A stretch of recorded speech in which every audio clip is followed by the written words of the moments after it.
બધા આપણે નાભી દ્વારા પોષણ પામેલા જીવ છીએ, કારણ કે આપણો ગર્ભની અંદર જ્યારે પોષણ થતું હોય ને, એ માતા જે ખોરાક આરોગે એ આપણી નાભી નાળ દ્વારા આપણા શરીરમાં જાય અને શરીરનો વિકાસ થાય. આ વાતને કોઈ જૂઠી કહી શકે નહીં. ના બધું જલમગ્ન હતું ત્યારે ભગવાન વિષ્ણુના નાભી કમળમાંથી બ્રહ્માજી ઉત્પન્ન થયા અને બ્રહ્માજીએ સમગ્ર જગતને સર્જન કર્યું. આવી કથા આવે છે, બહુ વિસ્તારથી કથા છે, પણ સમય અનુસંધાને આપણે જોઈએ કે બ્રહ્માજીએ ક્યાંથી ઉત્પન્ન થયા? વિષ્ણુ ભગવાનના રૂપ લગીએ ભૂલ તગીએ ભાવને ભાવને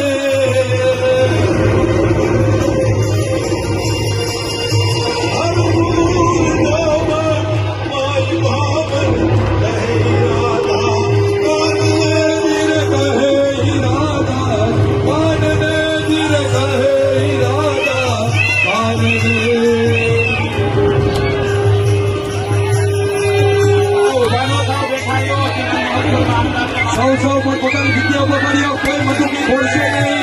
જ્યાં સુધી અહીંથી કહેવામાં ન આવે ત્યાં સુધી આપણે નંદગેરા નંદભાઈઓ નહીં કરીએ.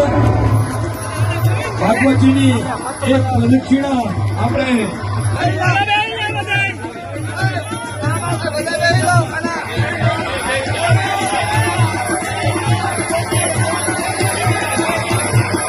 સૌ પોતપોતાનું સ્થાન ગ્રહણ કરો. દરેક ભાવિક ભક્તોને નમ્ર વિનંતી, પોતાનું સ્થાન ગ્રહણ કરો. જ્યારે આઈટીને ભગવાનનો જન્મ થાય અને જ્યારે કહેવામાં આવે કે હવે સૌ સાથે મળીને આપણે નંદગેરા નંદભાઈઓ કરીએ, ત્યાં સુધી સૌ પોતાનું સ્થાન ગ્રહણ કરો.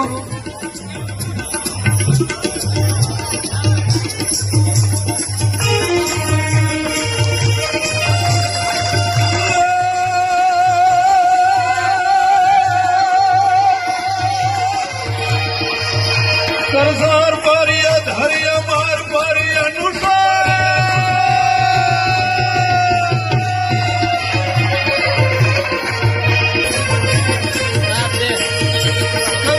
ઘર કર મેં ઘરે તોરણાથ મિલાલાલ ઉતારા દે સુય મેં હે દિય મેં દેસુ મેળી કેરા બોલ રે વાલા મારા ત્રિમુડા ઝૂલે તારા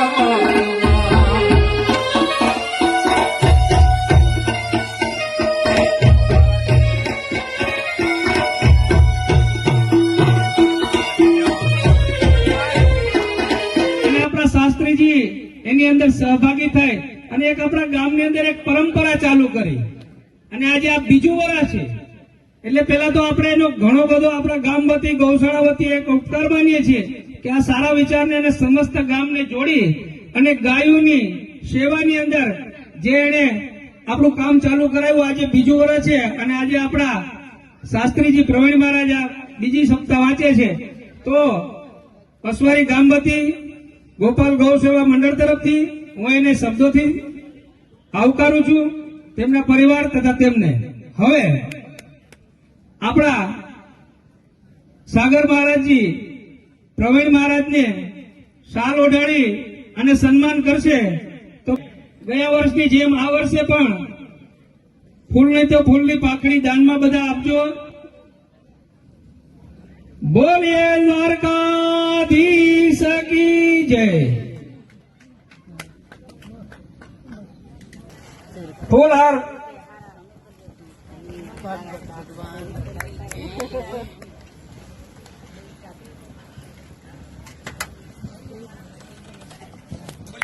દ્વારકાધીશ કી જય.